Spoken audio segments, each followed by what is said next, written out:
Cara, os cocô no chão me incomodam tanto o tempo todo. O tempo todo. É muito Tem cocô, muito né? cocô no chão o tempo todo.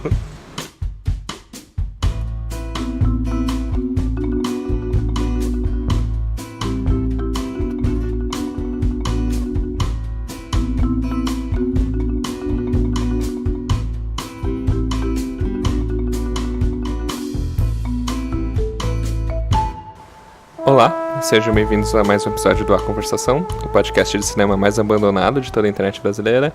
Eu sou o Thiago Santana, estou aqui com o Luciano Chalsar. Boa noite. E o Vitor Viana. Boa noite. E neste programa nós vamos falar sobre o filme Roma, de 2018, do Alfonso Cuarón, recém-vencedor de Oscar de melhor diretor. E... já tinha ganhado por Gravidade, né? É, sim, e outras coisas. E o filme ganhou o melhor filme estrangeiro. Também. E fotografia. Que também é do Alfonso Cuarón, ele também assinou a fotografia do filme. O filme ele começa em 1970 e ele acompanha a Cleo, que é empregada de uma família de classe média no bairro Colônia Roma, é isso porque é o nome do filme, na cidade do México. No começo do filme mostra um pouco da rotina dela e acaba encadeando na despedida do Antônio, que é o pai da família, que está indo viajar para Quebec a trabalho. Mas logo você começa a perceber pelas falas da esposa dele, a Sofia, que ele meio que largou a família para ficar com a amante. As duas empregadas da casa, a Cleo e a Adela, elas saem algumas vezes com seus namorados. E aí a Cleo, numa ida no cinema, fala pro Fermín, namorado dela, que ela tá grávida. O Fermín vai no banheiro e some. Ela conta pra família, eles vão no médico, ela vai ter o bebê. No ano novo, a família toda vai para uma fazenda, onde acontecem umas coisas. A coisa mais notável é que rola um incêndio na floresta ao redor da fazenda. De volta para a cidade, o paradeiro do Antônio acaba ficando mais claro para o filho mais velho, que meio que vê ele na rua e depois fica espionando a mãe, que está conversando com alguém. Enquanto isso, a Cleo vai em busca do pai do filho dela numa aula de artes marciais. E ele rejeita ela, ameaça ela se ela procurar ele de novo. Passa um tempo e a Cleo e a avó da família estão comprando berço no meio de uma manifestação, que segundo o Cuarón é a recriação do massacre de Corpus Christi, que é um evento que aconteceu mesmo na cidade do México. E essa manifestação começa a ficar violenta, umas pessoas armadas invadem a loja, acabam matando um jovem, e uma dessas pessoas é o Fermín, o pai do filho da Cleo, que aponta uma arma para ela, mas vai embora, e nisso ela começa a entrar em trabalho de parto. Eles têm um certo problema para chegar no hospital, mas acabam chegando lá, ela tem o parto, só que o bebê nasce morto. Eles voltam para casa, e depois de um tempo a Sofia leva os filhos e a Cleo para uma pequena viagem na praia. Lá ela conta para os filhos, enfim, que o Antônio, o marido dela, abandonou a família, que está nesse momento em casa levando as coisas dele. E duas das crianças estão brincando no mar e uma corrente acaba levando elas e a Cleo entra no mar para salvar elas, mesmo sem saber nadar, salva elas. Todo mundo se abraça, bem bonito na praia, chora junto, fala que todo mundo ama todo mundo. Eles voltam para casa. E ela comenta que não queria que o bebê nascesse. Todo mundo volta para casa, que tá diferente, os quartos estão rearrumados. A Cleo volta a trabalhar, vai lavar roupa e o filme acaba. Acho que o primeiro dado importante é que ele é uma história semi-biográfica, né? Sim.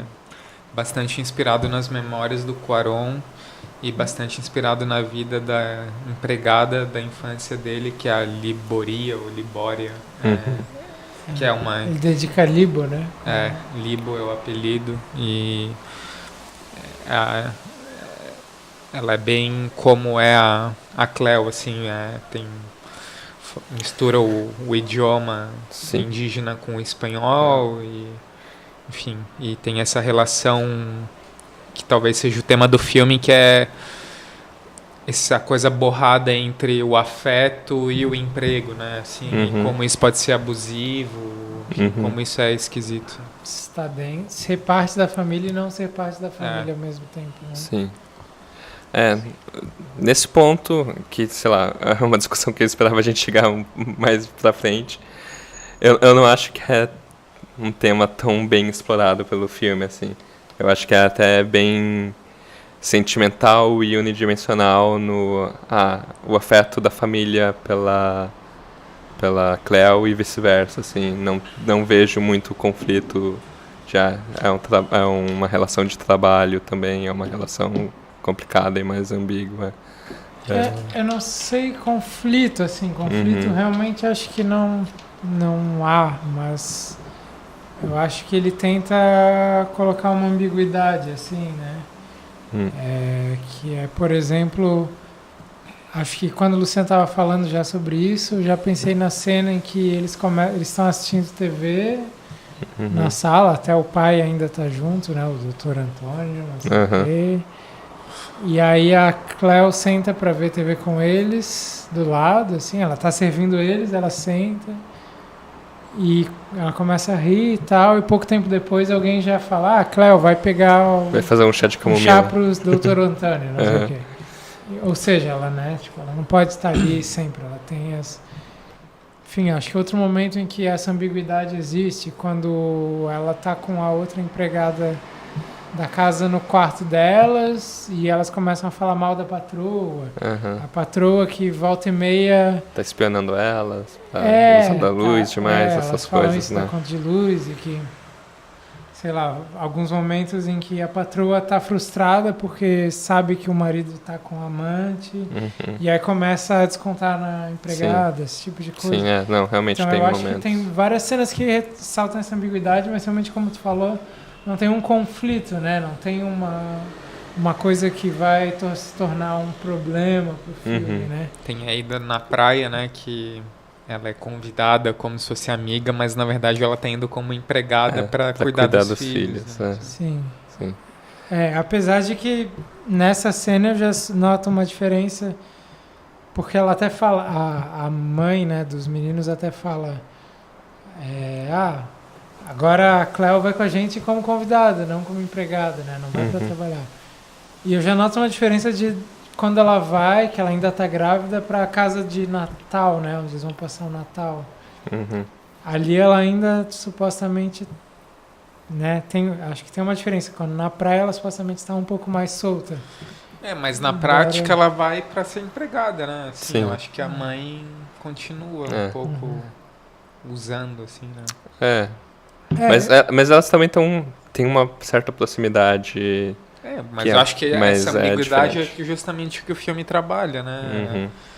É uma coisa que até lembra bastante o Brasil, assim. Aqui também tem essa coisa da empregada ser da família e não ser ao mesmo tempo, né? Uma coisa cultural meio ibérica, assim, né? Sim. Espanhola, portuguesa e...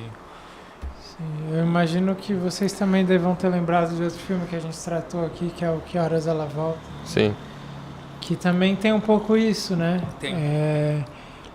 Ali, talvez o centro não seja tanto a família, como tem um pouco aí, mas... A relação de trabalho no filme está muito mais explicitada aqui. É um pouco sobre a Cleo, o filme em grande parte, mas sobre uma situação emocional também. Lá no Que Horas Ela Volta tem a ruptura que é a filha vindo com uma outra mentalidade e tal, né?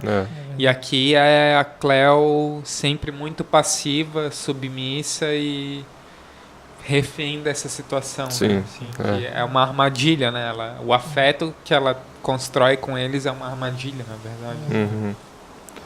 Eu acho que assim, o que me lembra mesmo é bem a relação principalmente de ser próximo das crianças, né? Lá no caso, o menino do Que Horas Ela Volta tinha quase como uma mãe, né? A personagem da Regina Casé e tal. E aqui também. E aí também tu vê que realmente o carinho, né? O contato de abraço, sei lá, tu vê muito mais das crianças com a Cleo do que com a mãe deles propriamente dita, né? Esse filme é notadamente um filme muito mais pessoal da carreira do Cuarón, né? Ele é um cineasta que, apesar de ser, digamos, estrangeiro aos olhares americanos, ele ele entrou muito bem no mercado americano e tem vários filmes que são mais comerciais. O começo da carreira dele em especial, ele fez Harry Potter, ele fez A Princesinha, que é um filme infanto-juvenil, assim, de caráter mais comercial. O Grandes Esperanças, com Ethan Hawke, com a Gwyneth Paltrow e tal, né? E aí, esse filme é quase como se fosse uma volta ao filme que dele foi o mais... sucesso de crítica. Salto, né? De crítica, que é o Em Sua Mãe também, né? Que se passa no México também e tem esse interesse em botar lado a lado o que está acontecendo na história do país com uma narrativa aparentemente descolada disso, pessoal, íntima, né? Assim, e como essas coisas reverberam. Assim, né? Até um pouco nostálgica às vezes, né? Nos dois casos. Sim.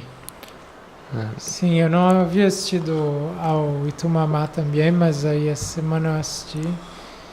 E tem bastante ressonância, eu acho, nesse filme, né? Claro, aquele mais sobre a juventude, assim, né? Adolescência, talvez. E esse sobre a infância, né? Talvez. As épocas e tudo. Mas eu acho que tem essa coisa um pouco de...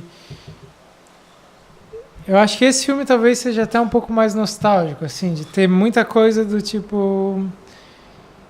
que é mais significativa para quem já viveu algo parecido. Sim.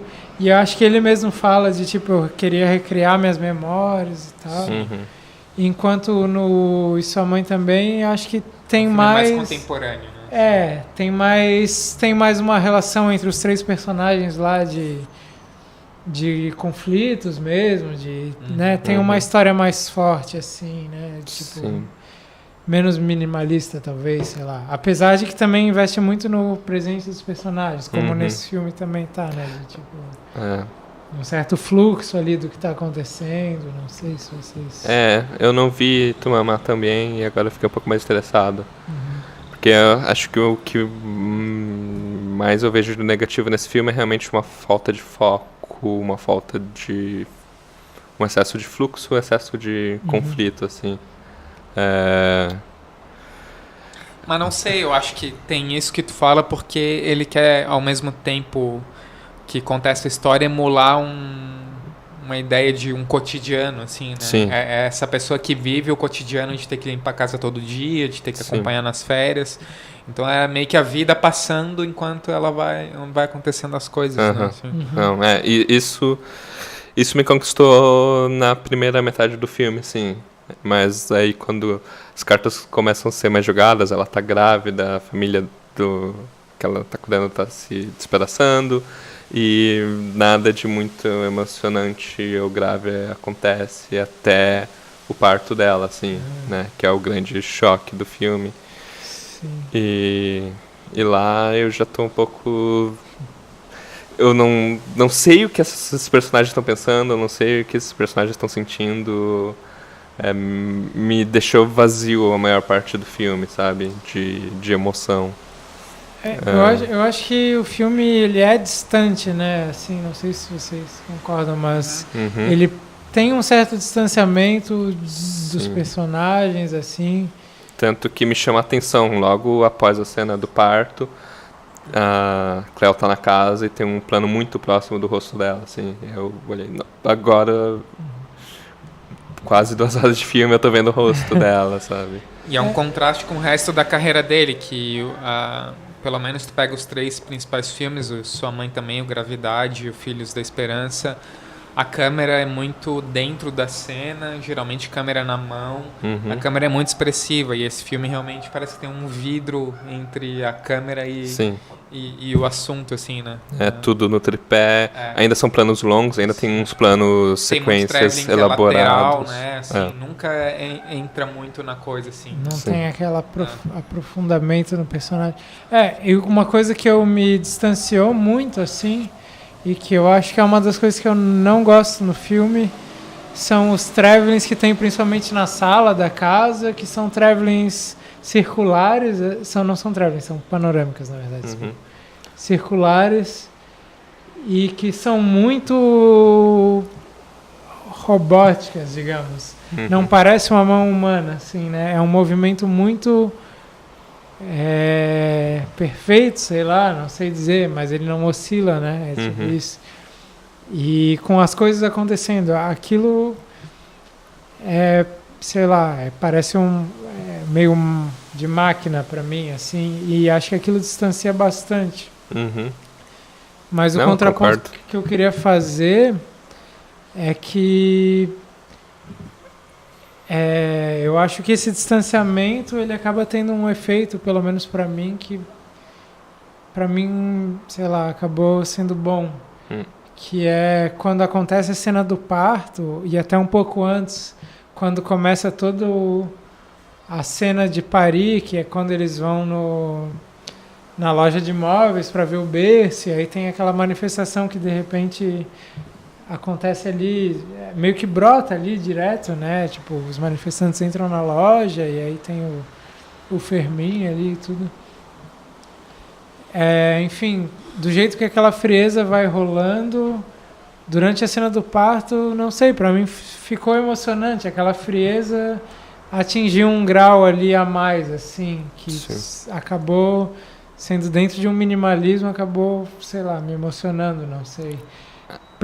De tão frio que de tu ver o bebê saindo morto já, de ter todo aquele procedimento de tentar reanimar o bebê de um jeito bem cru, assim, mas que parece bem realista, sei lá. E de ali, de repente, ter toda uma coisa da personagem que não tem fala, que não diz nada o filme quase todo, dela primeiro, sei lá, se apegar ao bebê e depois de passar o filme inteiro sem falar nada, e daí na cena da praia, depois que tem aquele momento de clímax, sei lá, de salvar os filhos da patroa, dela conseguir se expressar depois de horas em silêncio, assim, ser uma personagem sem voz, sei lá. Não sei, eu acho que daí essa frieza acabou criando esse efeito interessante para mim. Mas ao mesmo tempo eu acho que esse distanciamento talvez seja o maior problema do filme, não sei. Sim. Esse procedimento que você descreveu é exatamente o que ele estava querendo fazer, assim, dá pra ver o efeito se criando, né? E realmente na cena do parto funciona igualmente pra mim, mas não sei, não te levou durante o filme mesmo, né? A maior parte do filme eu fico distante e não sei, tem muita coisa que eu poderia pensar com mais calma, mas tem uma coisa da imagem ser muito nítida às vezes, muito perfeita, que, sei lá, dá pra ver que é digital, dá pra ver que tem, não sei. É um preto e branco estranho, né? Ele não tem muito contraste, não sei. Dá pra entender que tem um trabalho preciosista de fotografia nesse filme. Não é um trabalho que eu acho esteticamente muito casado com o filme, ou muito interessante. Então, eu acho que é isso, né? Ele é preciosista demais, talvez, né? Eu acho que, assim, talvez eu consiga gostar do filme porque acho que por essa proximidade com o Brasil, de ouvir, sei lá, as histórias da minha família dessa época e ver coisas parecidas, assim, e de tu ver como ele vai botando essas coisas meio quase como curiosidades da época no filme lá, tipo, o Homem-Bala no meio da inauguração de alguma coisa na periferia, daí tem um Homem-Bala. Tipo, ele parece que bota todas essas coisas de memória que ele acha extraordinário. Tem várias piscadelas sobre a situação política na América Latina, umas coisas assim. E, tipo, talvez isso seja exagerado, mas tendo um pouco de, sei lá, de história da família numa cidade grande no Brasil nessa época, parece que realmente era assim, né? Mas o quanto, sei lá, não é problemático um filme não se sustentar também só nisso, no quanto era assim, ou assim, sei lá, não sei. Acho que só pra gente acrescentar um pouco em termos de informação. O filme, como tu tinha falado antes, se passa de 70 a 71.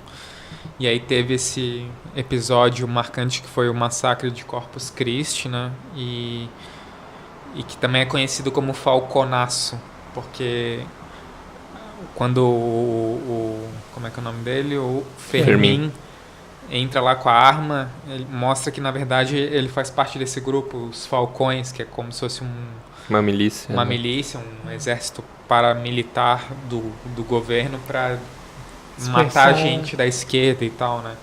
Dispersar o pessoal. E é todo um conflito que estava acontecendo no México na época de o México ser uma democracia, mas ser uma democracia meio falsa, de ter eleições sempre meio fraudadas, o mesmo partido que é o PRI ganhar bem recentemente, né? Sim, o PRI, o PRI, ele ficou no governo 80 anos, né? Sim. Tipo, e o auge foi nessa época aí de 40 a 80, né? Então, e aí não sei, pra mim me incomoda um pouco o jeito como isso entra no filme, assim, pra gente não pesa tanto porque a gente não conhece direito a história, mas eu fico imaginando um mexicano que estudou isso, que viveu isso, como é pesado ali, como é colocado. E tem até uma piscadela de, assim, de o Cuarón culpar o presidente desse massacre. Sendo que o presidente se, sei lá, lavou as mãos na época a respeito disso, porque eu não lembro exatamente onde, mas tem uma LEA, assim, lá quando eles estão no treinamento de artes marciais, tem duas menções a esse LA, que é a sigla do nome do presidente. E então tem esse interesse do Cuarón em dar sua opinião sobre a história do México também. Uma coisa que me chamou a atenção revendo alguns filmes dele essa semana é um interesse ou uma insistência num tema de roteiro que é a morte ou perda do filho, né? Tem isso nesse filme, O Bebê Nasce Natimorto. No Gravidade, a Sandra Bullock perdeu a filha num acidente e meio que isso é tematizado durante essa narrativa dela de tentar voltar para a Terra, assim, do tipo, ela parou de viver e aí a conversa com o George Clooney é no sentido de voltar a ganhar vida, assim, deixar a filha, a morte da filha, o luto para trás e buscar pela vida, né? Sim. E no Filhos da Esperança também, a Julianne Moore... Toda a ideia de não ter filhos. Julianne Moore e o Clive Owen perderam um filho, né? E aí tem toda a ideia de fazer o filho viver de novo com essa mulher que é a primeira grávida depois de 18 anos. Sim, que tem esse ambiente do meio... Então tem sempre essa narrativa de tentar superar a morte de um filho, né? Assim, como lidar, como ir adiante depois disso, assim, né? Não sei se ele passou por isso ou qualquer coisa do tipo, eu não consegui me informar a respeito disso. Mas é realmente pesado demais.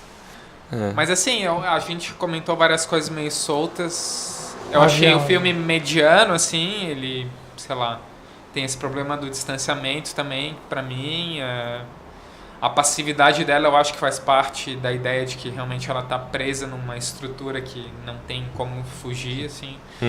Mas me incomodou muito o clímax do filme, que é ela falando na praia que não queria que o filho tivesse nascido, não queria que tivesse tido filho, assim, né? Me pareceu uma coisa muito colocada ali, assim, né? Não sei o que vocês sentiram com relação a essa cena, de ela ir lá, salvar as crianças e falar aquilo naquele momento, assim. Eu não vi o roteiro construindo isso, assim. Não.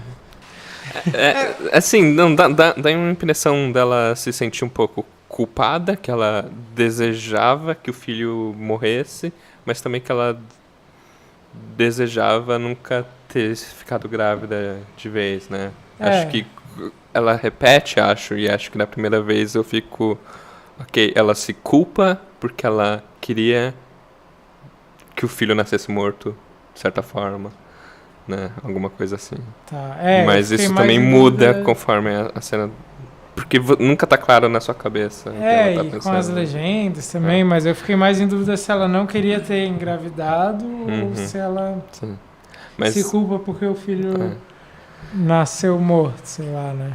Mas eu não sei, assim, o jeito dela estar emocionada e falar e soltar uma coisa sobre isso, talvez por já ter tido já ter tido experiência com alguém que perdeu o filho e falou, tipo, em certas situações de emoção, falou sobre isso.